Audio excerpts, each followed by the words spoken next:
என்னாச்சு சேதுபதி? ஏன் இந்த அர்த்த ராத்திரியில பதறி அடிச்சு எதிர்க்கிற? கெட்ட கனவு ஏதாவது கண்டியா? இல்ல சாமி, கெட்ட கனவெல்லாம் இல்ல. சொல்ல தெரியாத ஏதோ ஒரு நடுக்கம். எங்க ஊர் தெருவில் எங்க கோவில் முன்னாடி நான் நடந்து போயிட்டு இருக்க மாதிரியும், நான் போனதும் கோவில் கதவு திறக்கிற மாதிரி ஒரு கனவு. நீ கட்டின கோவில் தானே? ஆமா சாமி, எத்தனை நாளா ஊரை பத்தின எந்த யோசனையும் இல்லாம இருந்தனா, இப்போ அந்த அம்மனே என்ன பார்க்கவான்னு கூப்பிடுறா. நான் எங்க ஊருக்கு போகணும். சேதுபதி, நிதான சேதுபதி. நீ இப்ப இருக்கிற நிலைமையில இங்க இருந்து கிளம்புறது அவ்வளவு உத்தமம் இல்ல.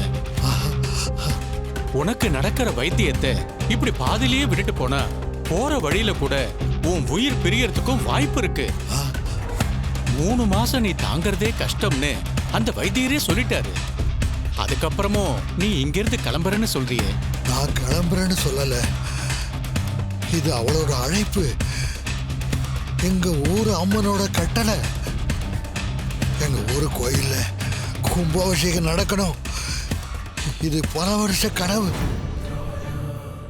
இப்போ அந்த அம்மனே என்ன கூப்பிடுறது என் காதுல தெளிவா கேக்குது.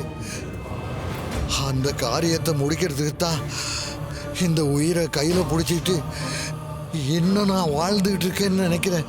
உன் நினப்பெல்லாம் சரிதான். நீ இங்கிருந்து கிளம்புறதுக்கு உன் உடம்பு ஒத்துழைக்கணுமே. என்ன கூப்பிடுறவளுக்கு என்ன பார்த்துக்க தெரியாதா? எங்க கோவில் கும்பாபிஷேகத்தை நான் முன்ன நின்று நடத்தி கொடுக்கணும். அதை முடிச்சிட்டேன்னா திருப்தியா இதே காசிக்கு வந்து உங்க முன்னாடி என் கடைசி மூச்சை நிம்மதியா இந்த காசிலேயே விட்டுருவேன். அது வரைக்கும் அந்த அம்மா என்னை விட மாட்டா. நான் என் ஊருக்கு போயாகணும்.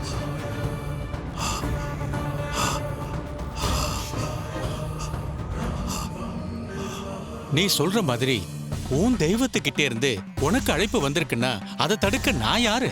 நீ போயிட்டு வா சேதுபதி. மத்தத உன்னை கூப்பிட்ட அந்த பரிபூரணியே பார்த்துப்பா.